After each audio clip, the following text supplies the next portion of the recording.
स्वागत है आपका हमारे YouTube चैनल में।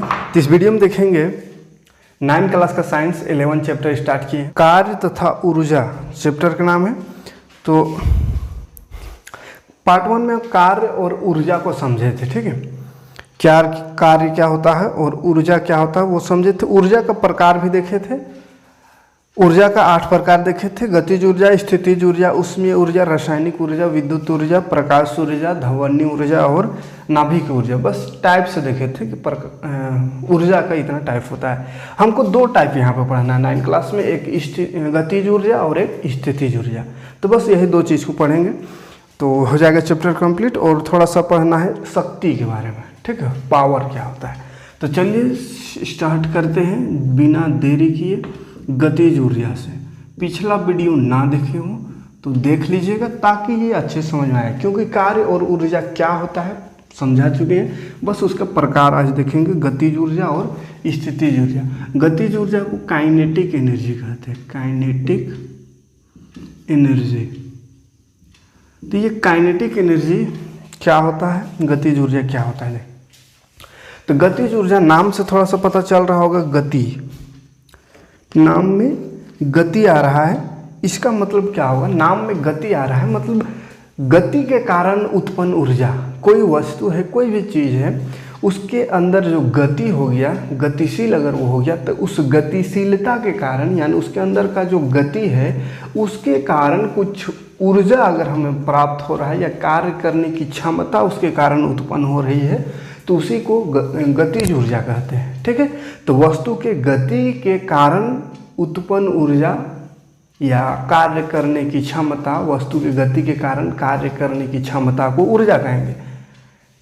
तो कार्य करने की क्षमता को ही क्या बोलते हैं, ऊर्जा कहते हैं। लेकिन जब गति के कारण कार्य करने की क्षमता आ जाए यानी गति के कारण ऊर्जा मिल रहा हो तो वही ऊर्जा को गतिज ऊर्जा कहते हैं, ठीक है। जैसे चलता हुआ गाड़ी गतिज ऊर्जा है, तोड़ फोड़ देगा, सामने जाइएगा चलता हुआ गाड़ी में तो वो पैर हाथ टूट जाएगा ना, पिसा उसा जाइएगा। गतिशील क्रिकेट बॉल है, गतिशील है, चोट लगता है, मतलब उसके अंदर ऊर्जा है ना। तोड़ फोड़ देगा दीवार, कांच उच में मारेंगे तो विकेट तोड़ देता है कभी कभी, तो बहुत ही ज़्यादा ऊर्जा है। कभी कभी बहता हुआ पानी बहा के ले जाता है बड़े बड़े चीज़ों को, तो उसमें भी ऊर्जा है। गतिशील गोली सीधे आर पार चीर फाड़ कर देता है, इसमें भी है। दौड़ता हुआ खिलाड़ी, जैसे दौड़ रहे हैं किसी बजड़ा जाइएगा तो चोट उट लगता है। यानी कि गतिशील जो भी वस्तु है तो उसके अंदर एक ऊर्जा होता है, उसी ऊर्जा को गतिज ऊर्जा कहते हैं, ठीक है। तो एग्जाम्पल, ये सारा एग्जाम्पल देख लीजिए। अब इसका सूत्र देखते हैं, सूत्र कैसे इसका निकलेगा। तो अगर m द्रव्यमान का कोई वस्तु है, ठीक है, मानी चलिए m द्रव्यमान का कोई वस्तु है, एक समान वेग से वो चल रहा है। कोई वस्तु है, एक समान वेग u से गतिशील है, इस पर कोई बल लग रहा है, जो बल लग रहा है उसको F बोलते हैं। कोई वस्तु है वो u से चल रहा है और इसमें जो बल लग रहा है, जिस बल के कारण वो चल रहा है, फोर्स कुछ लग रहा है जिसके कारण ये u वेलोसिटी से चल रहा है, ठीक है। प्रारंभिक वेग u से चल रहा है। वस्तु s दूरी तक विस्थापित हो जाता है और ये जो वस्तु है ये विस्थापित होकर के यहाँ आ गया। वही वस्तु विस्थापित होकर के यहाँ पे कुछ डिस्टेंस होगा, s से लिखते हैं डिस्टेंस को, तो इस डिस्टेंस तक वस्तु चला गया, ठीक है। इसका वेग, अब देखिए इसका वेग अगर इसमें u वेग से है तो यहाँ पे आकर हो गया इसका वेग v, ठीक है।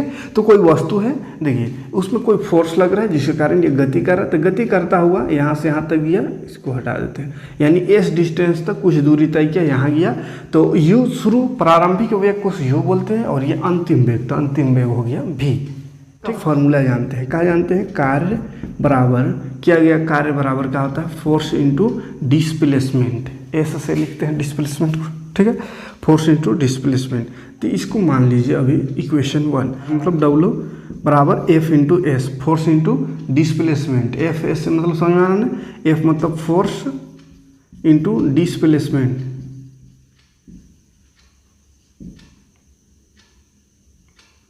डिस्प्लेसमेंट मतलब क्या होता है, विस्थापन, है ना। तो ये कार्य का फॉर्मूला है। अब एक फार्मूला F का फार्मूला हम जानते हैं, F is equal to ma, ठीक है। ma ये कौन सा, न्यूटन के दूसरे नियम से, न्यूटन के दूसरे नियम से। न्यूटन का दूसरा नियम से हम जानते हैं F = ma होता है, मास इंटू एक्सेलरेशन। और गति का एक समीकरण पढ़े थे, याद कीजिए, गति का एक समीकरण जिस पढ़े थे, गति के तीसरे समीकरण,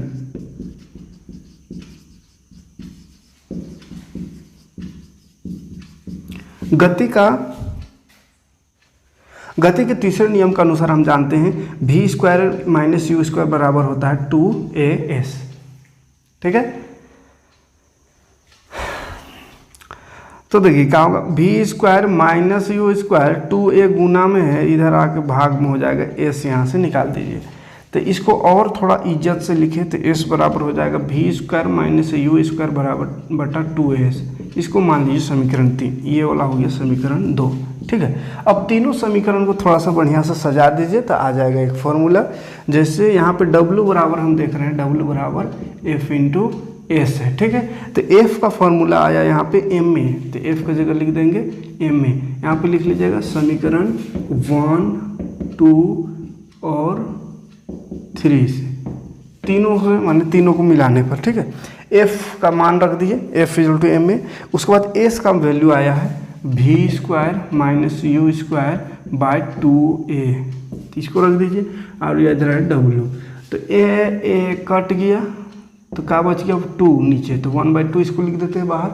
उसके बाद m v² - u², तो वर्क बराबर एक फॉर्मूला आ रहा है, देखिए वर्क बराबर एक फॉर्मूला आ रहा है। क्या फॉर्मूला आ रहा है, ½ mv² - u²।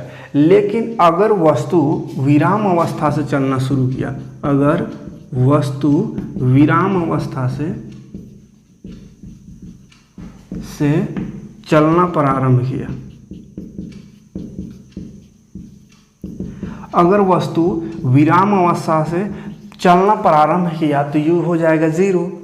शुरू रुकल था वस्तु तो उसका वेलोसिटी क्या होगा, 0 होगा, वेग उसका 0 होगा, तो u हो जाएगा 0। अगर शुरू रुकल था उसके बाद चलना शुरू हुआ तो फॉर्मूला क्या हो जाएगा, W = ½ mv² - u² है, तो u² की जगह क्या हो जाएगा 0², तो 0 का मतलब 0 ना होगा, तो 1/2 m और v खाली बचेगा 1/2 mv²। तो इसी को बोलते हैं काइनेटिक एनर्जी ½ mv²। ठीक है, काइनेटिक एनर्जी का फॉर्मूला याद रखिएगा ½ mv²। ठीक, काइनेटिक एनर्जी का क्या फॉर्मूला हो गया, ½ mv²। तो कोई दिक्कत नहीं है। वस्तु क्या था, u वेग से चलना स्टार्ट किया तो रुका हुआ था, इसलिए u 0 हो गया, और कुछ दूर गया तो v होगा, अंतिम वेलोसिटी भी। वर्क बराबर फार्मूला जानते हैं, F × S, वर्क का फॉर्मूला होता है, कार्य का फॉर्मूला F गुना S। और न्यूटन का दूसरा नियम से जानते हैं F = ma, तो इसको मान लेना समीकरण 1। फिर गति का तीसरा समीकरण पढ़े, v² - u² बराबर 2as। अब यहाँ से S निकाल देंगे तो 2a गुना में है तो इधर आगे भाग हो जाएगा, तो S = हो गया v² - u² बाय 2a। क्योंकि तो S निकला, उसके बाद S W बराबर F × S होता है, तो F का वैल्यू ma आया, S का इतना आया, रख दीजिए, a कट गया, m v² - u² बचा, नीचे 2, तो u अगर 0 डाल दे तो ये 0 हो जाएगा, ½ mv² खाली बचेगा। तो ये जो ½ mv² बोले, इसी को काइनेटिक एनर्जी, यानी गति करता हुआ कोई वस्तु है उसका अगर ऊर्जा निकालना हो, काइनेटिक एनर्जी इसको कहेंगे, तो वहाँ काइनेटिक एनर्जी बराबर ½ mv² करेंगे, यानी मास जितना रहेगा और उसका वेलोसिटी कितना होगा, अंतिम वेलोसिटी, उस वेलोसिटी को क्या करेंगे, स्क्वायर कर देंगे और मास से गुना करके ½ कर देंगे, तो आ जाएगा काइनेटिक एनर्जी। ठीक है, तो गति का जो कोई वस्तु गति कर रहा है तो उसका अंतिम वेलोसिटी पर डिपेंड करेगा उसका काइनेटिक एनर्जी कितना ज़्यादा होगा। भले शुरू धीरे चला लेकिन लास्ट का स्पीड कितना जोर था उस पर डिपेंड करेगा कि काइनेटिक एनर्जी कितना है। ठीक, तो चलिए आगे बढ़ते हैं। स्थितिज ऊर्जा को पोटेंशियल एनर्जी कहते हैं।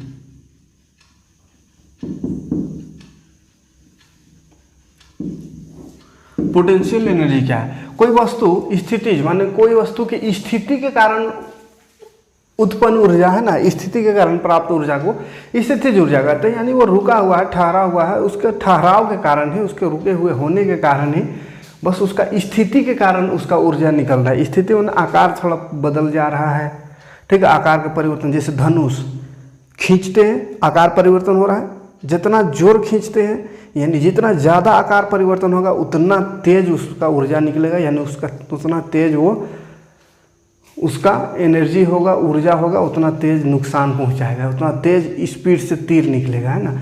तो जितना ज़्यादा खींचेंगे उतना ज़्यादा। तो जो स्थिति के कारण, ये स्थिति खाली बदल रहा है, धनुष का क्या हो रहा है, स्थिति। तो स्थिति के कारण जो ऊर्जा निकल रहा है, ऊर्जा प्राप्त हो रहा है, वही स्थितिज ऊर्जा है। इसमें गतिशीलता की बात नहीं, जब तीर निकल गया तो तीर जो गति कर रहा है तो वहाँ पे गतिज ऊर्जा है, लेकिन धनुष जो है, धनुष में क्या है, स्थितिज ऊर्जा है। तीर निकल गया और तीर जब गति कर रहा है तो वो फिर गतिज ऊर्जा। लेकिन धनुष का बात करें तो धनुष रुका हुआ है, स्थिर है, तो वो क्या, कौन सा ऊर्जा उसमें होता है, स्थितिज ऊर्जा। ठीक है। इसी तरह डैम हो गया, डैम बांध जो बनता है, बांध, तो बांध में भी स्थितिज ऊर्जा है जिससे बिजली प्राप्त किया जाता है। ठीक है, टरबाइन घुमा करके, तो वो सब स्थितिज ऊर्जा है। तो स्थिति के कारण, है ना, वस्तु के स्थिति के कारण, वहाँ से डिफिनेशन देखते चलिएगा और लिखते चलिएगा। किसी वस्तु की स्थिति या उसके आकार में परिवर्तन के कारण जो ऊर्जा या जो कार्य करने की क्षमता होती है उसी को स्थितिज ऊर्जा कहते हैं। ठीक है। बांध का जमा किया पानी, खिलौने में की कार में स्प्रिंग जो रहता है, ठीक है, स्प्रिंग के परिवर्तन के कारण वहाँ पर ऊर्जा निकल रहा है। धनुष का तनिज डोरी, यानी धनुष का जो डोरी खींच रहे, तान रहे, तो उसमें स्थितिज ऊर्जा होगा। ठीक है।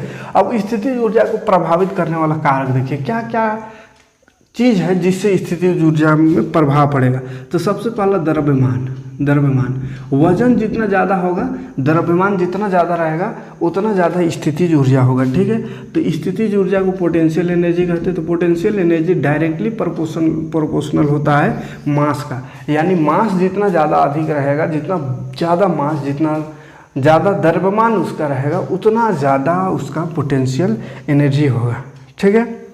और द्रव्यमान कम होगा तो पोटेंशियल एनर्जी यानी स्थितिज ऊर्जा कम होगा। पृथ्वी के तल से ऊंचाई, पृथ्वी तल से ऊंचाई, ऊंचाई जितना ज़्यादा रहेगा, ऊंचाई पृथ्वी तल से जितना ज़्यादा ऊंचाई पर रहेगा उतना ज़्यादा उसमें बल लगेगा, है ना। ये भी is directly proportional to height, यानी पृथ्वी तल से जितना ज़्यादा ऊंचा में जाएंगे उतना ज़्यादा ये होगा इसका स्थितिज ऊर्जा। ठीक है। तो हाइट बढ़ने से भी स्थितिज ऊर्जा बढ़ता है। और तीसरा आकार में परिवर्तन, आकार में परिवर्तन जितना ज़्यादा होगा स्थितिज ऊर्जा भी उतना ही ज़्यादा होगा। जैसे धनुष, जितना ज़्यादा उसका आकार बदलेंगे, खींच के पूरा लंबा कर देंगे, उसके बाद छोड़ेंगे तो और स्पीड से भागेगा, है ना। यानी जितना ज़्यादा आकार परिवर्तन उतना ज़्यादा उसमें स्थितिज ऊर्जा होगा। तो ये तीन चीज़ों पर ये डिपेंड करता है। पहला तो मास पर, वजन बढ़ेगा तो स्थितिज ऊर्जा। ऐसे सोचिए, जैसे कोई छोटा वस्तु है या तीर ही मान, धनुष समझ में आ रहा है बढ़िया से, तो धनुष है एक छोटा सा धनुष, छोटका वाला धनुष, ऐसे कि कुछ दूर जाएगा। ये बड़का धनुष एकदम रहेगा, खींचेगा दोनों हाथ से एकदम छोड़िएगा तो बहुत दूर तक चल जाएगा, है ना।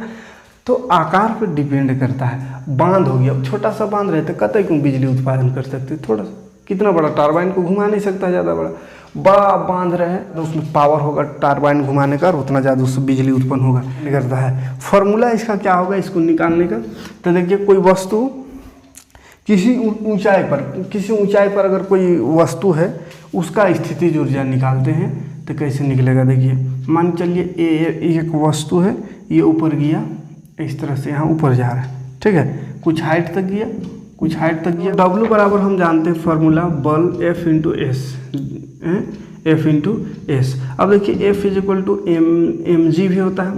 क्यों mg यहाँ पे क्यों लगा रहे हैं, मास इंटू एक्सेलरेशन ना लगा करके F is equal to mg लगा रहे हैं। क्यों mg लगा रहे हैं, क्योंकि यहाँ पे गुरुत्वाकर्षण, वस्तु ऊपर की बात कर रहे हैं, तो ऊपर में कोई वस्तु है हाइट में, तो वहाँ पे गुरुत्वाकर्षण बल काम कर रहा है। एक्सेलरेशन कौन लगाएगा, गुरुत्वाकर्षण, यानी जैसे छोड़ेंगे जमीन की ओर गिरेगा। तो mg हो गया F into mg, mass into gravity, है ना, ग्रेविटी, ये g मतलब क्या है, एक्सेलरेशन है ना, लेकिन कौन सा एक्सेलरेशन ड्यू टू ग्रेविटी, ठीक। तो इसलिए F इंटू mg हो गया, जो कि पिछला चैप्टर गुरुत्वाकर्षण में पढ़वे किए हैं सबको।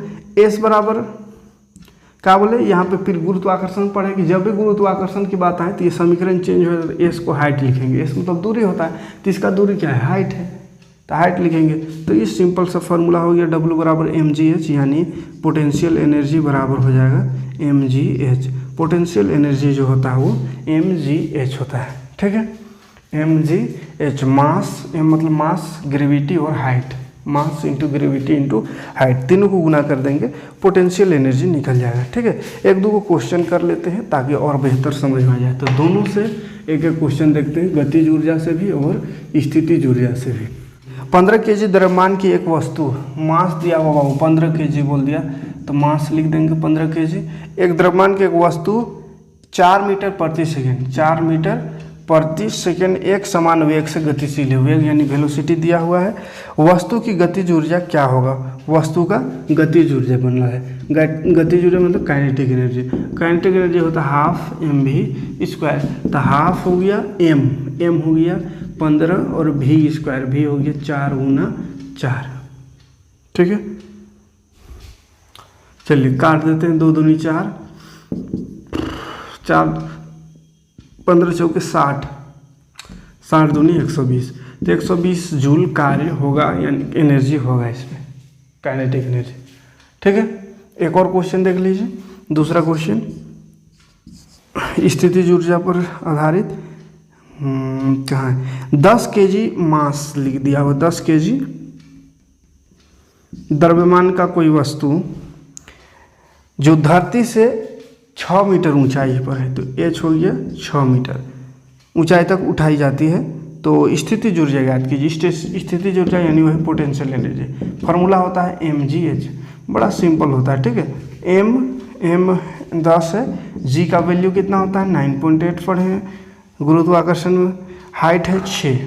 ठीक है, तो ये 9.8 को लगभग 10 भी मान सकते हैं। ठीक है, तो चलिए अभी 9.8 ही रहने देते हैं, तो 6 8 48, 6 9 54, 55 56 57 58 और एगो जीरो यहाँ से, एक अंक बाद पॉइंट, तो पॉइंट के बाद जीरो है यानी 588 जूल। तो ये इतना हो गया उसका स्थितिज ऊर्जा। ठीक है, कोई दिक्कत नहीं है, किस तरह से क्वेश्चन पूछ सकता है, तो आप सिंपल सा फॉर्मूला है बस बैठा दीजिए।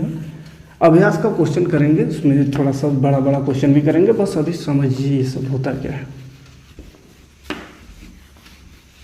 22 का जो एग्ज़ाम होने वाला है, इसमें एक चीज़ नहीं पढ़ना है तो उसको नहीं पढ़ रहे हैं, ऊर्जा का रूपांतरण नहीं पढ़ना है तो फिर छोड़िए इसको, है ऊर्जा संरक्षण का नियम नहीं पढ़ना, रूपांतरण पढ़ना है। अच्छा, रूपांतरण पढ़ना है, ऊर्जा संरक्षण का नियम नहीं पढ़ना है। ठीक है, तो ऊर्जा का रूपांतरण देखिए, ऊर्जा का रूपांतरण कहने का मतलब है कि ऊर्जा एक रूप से दूसरे रूप में बदल जाता है, जैसे गतिज ऊर्जा स्थितिज ऊर्जा में भी बदल सकता है, स्थितिज ऊर्जा गतिज ऊर्जा में। ठीक है, तो यही रूपांतरण हुआ, ऊर्जा का एक रूप से दूसरे रूप में परिवर्तन को ही ऊर्जा का रूपांतरण कहते हैं। जैसे एक निश्चित ऊंचाई पर एक पत्थर है तो उसका स्थिति रुका हुआ है तो स्थितिज ऊर्जा है, वही वाला अगर गिरा दे तो जैसे जैसे गिर रहा है तो वैसे वैसे क्या हो जा रहा है, उसमें स्थितिज ऊर्जा आ जा रहा है। ठीक है, तो गतिज ऊर्जा बदल जा रहा है किसमें, स्थितिज ऊर्जा में, और ये दोनों को अगर जोड़िएगा या इक्वल कीजिएगा तो दोनों एक समान होगा, है ना।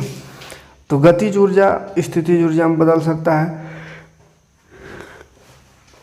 बिजली घर में जो पानी की स्थितिज ऊर्जा गतिज ऊर्जा में परिवर्तन होती है, बाद में विद्युत ऊर्जा में बदल जाती है। उसी तरह बिजली घर में पानी ठहरा हुआ है वो तो स्थितिज ऊर्जा है, टरबाइन को घुमा रहा है तो गति कर रहा है यानी गतिज ऊर्जा, वहाँ से बिजली उत्पन्न हो रहा है तो वो फिर बन जाता है कौन सा, विद्युत ऊर्जा। ठीक है, तो ऊर्जा का अलग अलग रूप में ट्रांसफर रूपांतरण होते रहता है। ठीक है, जैसे अभी बल्ब जल रहा है तो बल्ब से पहले का किस्सा क्या है, वही बिजली से पानी रुका हुआ स्थितिज ऊर्जा, वहाँ से टरबाइन घूमा गतिज ऊर्जा, वहाँ से विद्युत बना तो विद्युत ऊर्जा, फिर वहाँ से प्रकाश में आया, लाइट जल रहा है तो प्रकाश ऊर्जा बन गया। ठीक है, तो ऊर्जा का यही रूपांतरण होता है। आया बात समझ में। पौधा में भी इस तरह का ऊर्जा रूपांतरण होता है, पौधा प्रकाश ऊर्जा को लिया उसको बना देता है, भोजन में बना देता है यानी रासायनिक ऊर्जा में बदल देता है। ठीक है, तापीय बिजली घर जो थर्मल पावर प्लांट होता है जिससे हम लोग का बिजली जल रहा है, वहाँ भी वही हो रहा है। कोयला को रासायनिक ऊर्जा, कोयला में क्या रासायनिक ऊर्जा है, उसको गर्म करके उसको हीट करके उसको मतलब उसमें ऊष्मा निकाला जाता है तो उसमें ऊर्जा में बदल दिया जाता है, उससे फिर बिजली बनाया जाता है। तो बिजली जो है वो विद्युत ऊर्जा फिर बदल गया, विद्युत ऊर्जा से फिर रूपांतरण हो गया लाइट ऊर्जा में। प्रकाश ऊर्जा में, ठीक है। तो इस तरह से ऊर्जा का रूपांतरण होता है। ऊर्जा संरक्षण का नियम नहीं पढ़ना है, छोड़ दीजिए उसको, बस समझा दे रहे इसे। जब ऊर्जा का एक रूप से दूसरा रूप में रूपांतरण होता है यानी बदलता है, तो कुल ऊर्जा जो है वो संरक्षित रहता है, किसी कुल ऊर्जा का नुकसान नहीं होता है। इसी को ऊर्जा संरक्षण का नियम कहते हैं। जैसे केमिस्ट्री में पढ़े द्रव्यमान संरक्षण का नियम, इससे पहले पढ़े थे क्या चीज़ था, संवेग संरक्षण का नियम, है ना। इसी तरह ऊर्जा संरक्षण का भी नियम होता है, यानी ऊर्जा का जो है ना रूप बदल सकता है, ऊर्जा कभी नष्ट नहीं होता है, ठीक है। ऊर्जा को ना तो हम उपचयित कर सकते हैं यानी उत्पत्ति कर सकते हैं, ऊर्जा को ना तो हम उत्पत्ति कर सकते हैं ना ही इसका विनाश कर सकते हैं, बस इसका रूप बदल सकते हैं। स्थितिज ऊर्जा को गतिज ऊर्जा में बदल देते हैं, गतिज ऊर्जा को बिजली में, बिजली को प्रकाश ऊर्जा में। तो ऊर्जा का रूपांतरण होता है, ऊर्जा का नष्ट नहीं कर सकते हैं, ठीक है। तो यही ऊर्जा का संरक्षण का नियम है। तो इसको खैर इस एग्जाम में नहीं पढ़ना है, इसलिए इसमें ज़्यादा नहीं, बस इतना समझिए कि ऊर्जा संरक्षण का नियम क्या है, इसका समीकरण सब निकालने का प्रयास नहीं कर रहे हैं, ठीक है।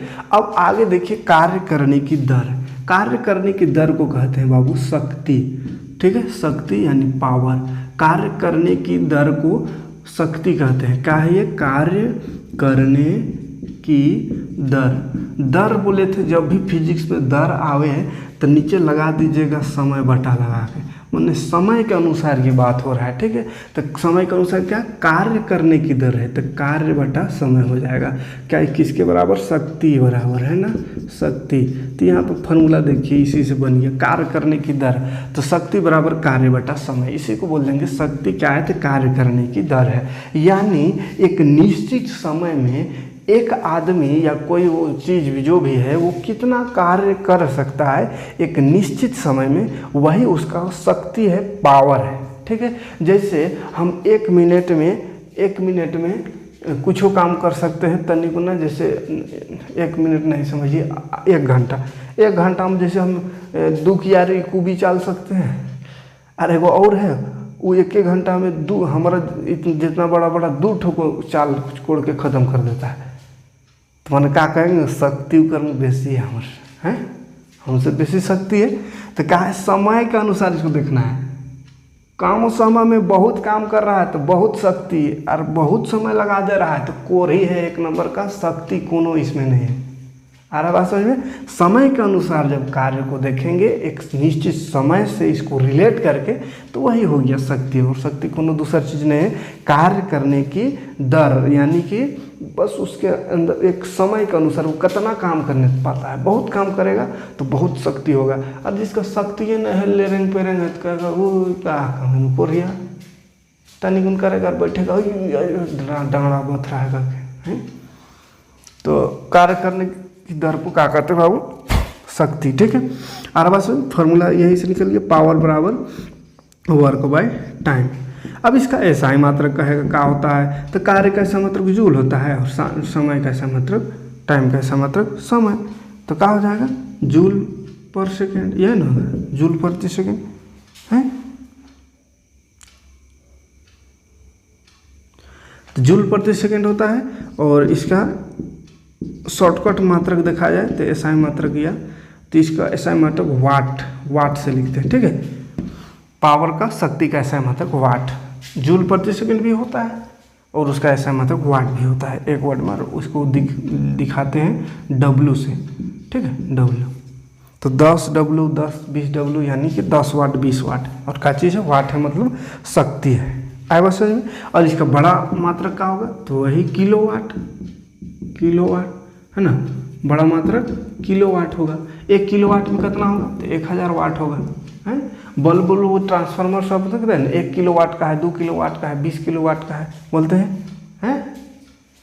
तो वही उसका शक्ति मतलब उतना, ठीक है। तो 1 किलोवाट बड़ा वाला है, और उसको कितना वाट में? 1000। जैसे 1 kg बड़ा वाला है, छोटा करेंगे तो ग्राम, 1000 ग्राम में 1 kg, वैसे ही 1 किलोवाट में 1000 वाट, ठीक है। और इसका व्यावसायिक मात्रक अगर बात करें, बड़ा जो फैक्ट्री सब है, बड़ा कारखाना है, उसमें जो ऊर्जा बहुत ज़्यादा लगता है। अब उसमें जो वाट से नापत रहेगा, 1 वाट 2 वाट ऊर्जा, तो उतना थोड़ी करोड़ों वाट ऊर्जा वहाँ से निकल रहा है, लाखों करोड़ 1 मिनट 1 मिनट में, है दिन भर में। तो उसमें व्यावसायिक मात्रक देखिए, ऊर्जा का व्यावसायिक मात्रक जो होता है किलोवाट घंटा होता है, किलोवाट घंटा, किलोवाट घंटा।